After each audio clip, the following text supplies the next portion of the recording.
سے پوچھ بتا غلو کسے کہتے ہیں؟ لفظ غلو کو بھی شرم آ جائے، لے کے آ کسے کہتے ہیں؟ نماز میں ہے، میں بات حالت نماز سے باہر کی نہیں کر رہا، بخاری شریف سے اس لیے بڑی ذمہ داری سے بات کر رہا ہوں میں، کوئی کل اٹھا پجامہ آپ کو اٹھا پٹک نہ کرے۔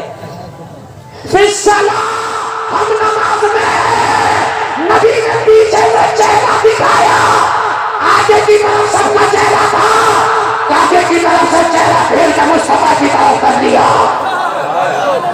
سبحان اللہ، سبحان اللہ۔ فتوا لاؤ نماز ہوئی کہ نہیں، فتوا لاؤ نماز ہوئی کہ نہیں۔ یہ کہتا خیال نہیں آئے، اور یہ صحابہ ہیں ون کیٹیگری کے مسلمان، اے کوالٹی کے مسلمان، وہ مسلمان کہ جن کو دیکھ کے ہم نے زندگی جینا سیکھا ہے۔ وہ کھڑے ہیں ادھر کعبے کی طرف سے چہرہ، اور استقبال قبلہ شرط نماز ہے۔ استقبال قبلہ کیا ہے؟ شرط نماز ہے، شرط ہے نماز کے لیے استقبال قبلہ، لیکن یہاں تو شرط ہی نہیں ہے، کعبہ ادھر ہو گیا، چہرہ ادھر ہو گیا، فتوا لاؤ تو کہا کسی اور سے کیوں پوچھو، اسی بخاری میں آگے ہے، نبی نے فرمایا چہرہ کعبے کی طرف کر لو، جتنی رہ گئی ہے پڑھ لو، نماز ہو جائے۔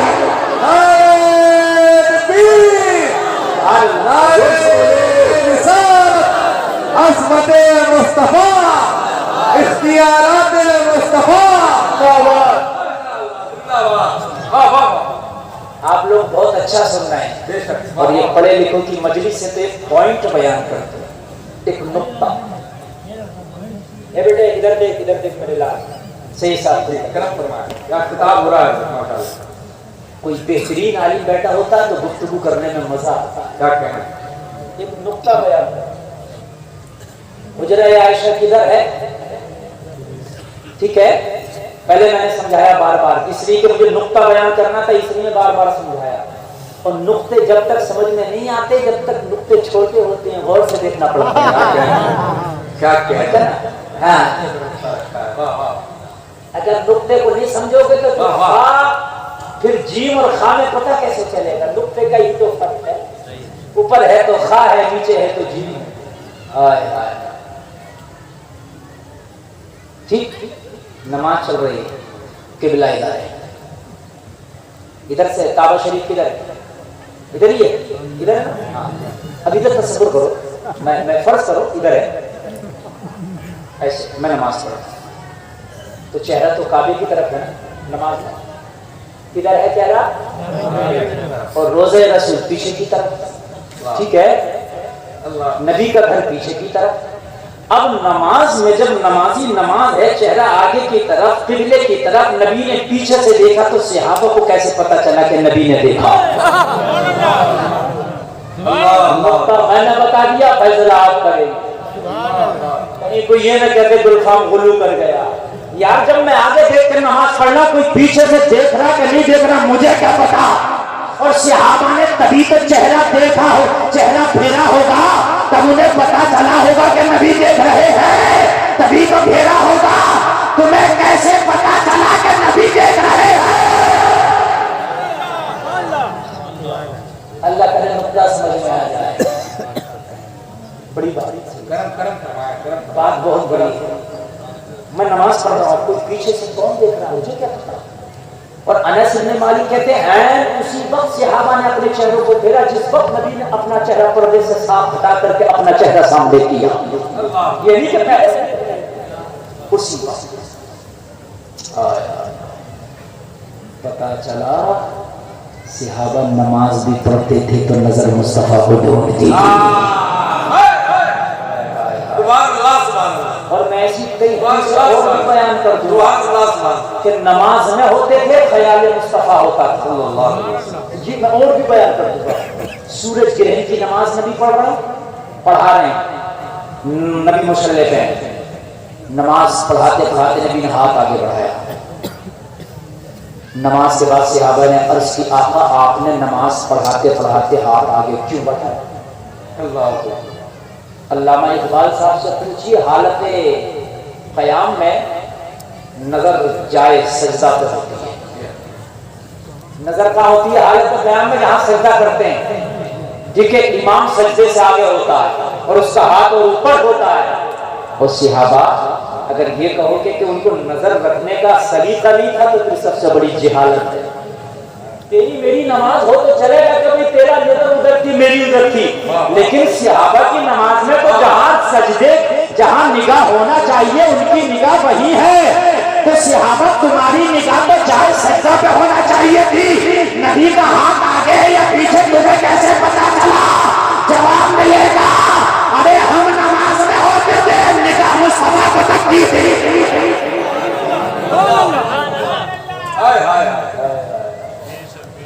اب اگر غلو نہ ہو تو پھر چلو بریلی سبحان اللہ. زور سے بولو، زور سے بولو. اب جب صحابہ نے کر ہی لیا چہرہ، پھر ہی